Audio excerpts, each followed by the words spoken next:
Hello, on Grandpa John's Storytime. This episode, we're going to be starting a new book, Poppy by Avi. And today we're in Chapter 1, Mr. Okax. A thin crescent moon high in the sky shed faint white light over Dimwood Forest. Stars glowed, breezes full of ripe summer fragrance floated over nearby meadow and hill.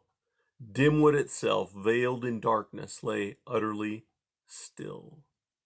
At the very edge of this forest stood an old charred oak, on which sat a great horned owl. The owl's name was Mr. Okax, and he looked like death himself. Mr. Okax's eyes, flat upon his face, were round and yellow, with large ebony pupils that enabled him to see as few other creatures could. Moonlight, even faint moonlight, was as good as daylight for him. With his piercing gaze, Mr. Okax surveyed the lands he called his own, watching for the comings and goings of the creatures he considered his subjects and his dinners.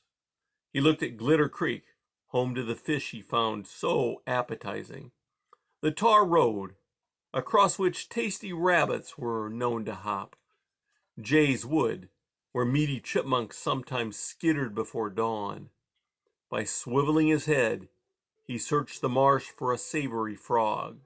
Then Newfield, where usually he could count on a delicious vole or two. He looked at Grey House, where Farmer Lamont used to live, then upon the old orchard. He even looked nervously toward New House, but nowhere did he see a thing to eat. Profoundly annoyed, Mr. Okax was beginning to think he would have no dinner that night. But finally there, near the top of Bannock Hill, where the ponderosa pines had all been cut, where only a few struggling saplings and bushes grew, he saw movement. Just the glimmer of food was enough to cause his owl's heart to pound, his curved beak black to clack, his feathered horns to stand up tall. Mr. Okax shifted his head from right to left, forward and back. When he did so, he beheld 2 mice. Of all the creatures the owl hunted, he enjoyed mice the most. They were the best eating, to be sure, but better still, they were the most fearful, and Mr. Okax found deep satisfaction in having others afraid of him. And here, after a wait of nearly the whole night, were 2 savory subjects to terrify before he ate them. One of the 2, a deer mouse, crouched cautiously beneath a length of rotted bark.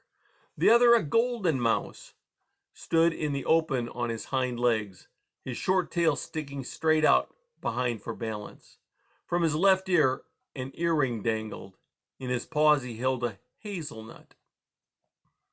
"It's not as if I haven't warned these mice," Mr. Okax murmured to himself.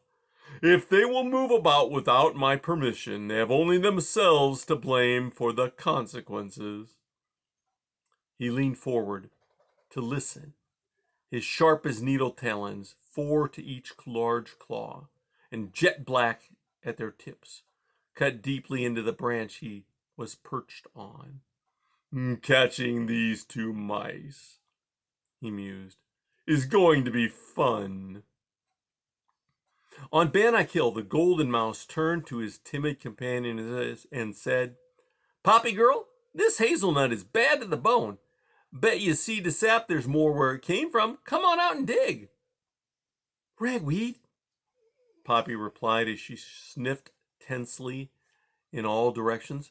"You promised we'd dance when we got here. We can't do it out in the open. Besides, I want to answer your question. So will you please get under here with me?" Ragweed laughed. "Dude, you don't think I'm as dull as a dormouse. You just want to get some of this nut." "I don't want any of your precious nut," Poppy insisted. "I want to give you my answer, and I want to dance. Isn't that the reason we came up the hill? Only it's not safe out there." Oh, tell me about it. You heard my father's warnings, Poppy went on. It's Mr. Okax. He might be watching and listening. Ah, get off, Ragweed sneered. Your pop talks about that Okax dude just to scare you and keep you under control. Ragweed, Poppy cried. That's ridiculous. Mr. Okax does rule Dimwood. So we have to ask his permission to be here. And you know perfectly well we never did. Dude, I'm not going to spend my life asking some old owl's okay every time I want to have fun. Know what I'm saying? This is our moment, girl, right? And now I've dug this nut up, I'm going to enjoy it. Besides, he said, it's too dark for any old owl to see me. Poppy? Mr. Okax scoffed under his breath. Ragweed? What stupid names mice have. Now, if only that deer mouse will move just a little further out from under cover, I'll be able to snare both mice at once. The mere thought of such a double catch made Mr. Okax hiss with pleasure. Then he clacked his beak, spread his wings, and rose into the night air.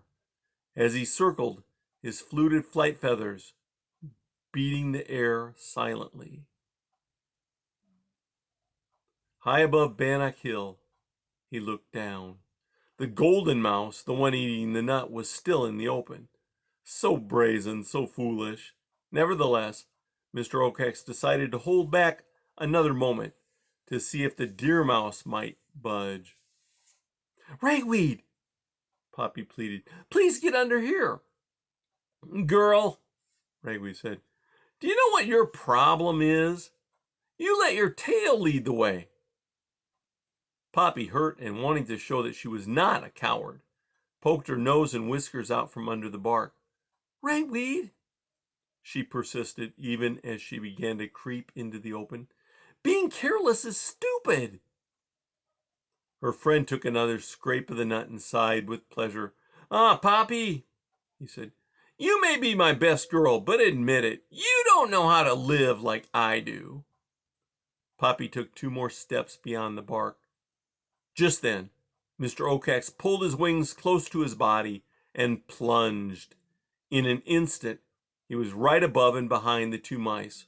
Once there, he threw out his wings to break his speed, pulled back his head to protect his eyes, and thrust his claws forward and wide like grappling hooks to pounce. It was Poppy who saw him. Ragweed! She shrieked in terror as she hurled herself back under cover. It's Okax! But the owl was already upon them. Down came his right claw. It scratched the tip of Poppy's nose. Down came his left claw. It was more successful, clamping around Ragweed's head and neck like a vise of needles, killing him instantly. The next moment the owl soared back into the air, a lifeless Ragweed, earring glittering in the moonlight, hung from a claw. As for the hazelnut, it fell to the earth like a cold stone. Powerful but leisurely strokes brought Mr. Okax back to his watching tree. Once there, he shifted the dead Ragweed from talon to beak in one gulp. The mouse disappeared down his throat, earring and all. His hunger momentarily satisfied, Mr. Okax tilted back his head and let forth a long, low cry of triumph. Woohoo! Poppy did not hear the call. In her terror, she had fainted. Now she lay unconscious beneath the length of rotted bark. The owl did not mind. He had enjoyed the first mouse so much he decided to wait for the second. Indeed, Mr. Okax was not entirely sorry that Poppy had escaped. She was terrified, and he enjoyed that. And for sure, he would get her soon. Ah, yes, he murmured to himself. Mice are the most fun to catch. Then Mr. Okax did that rare thing for an owl. He smiled. And that is the end of Poppy, Chapter 1.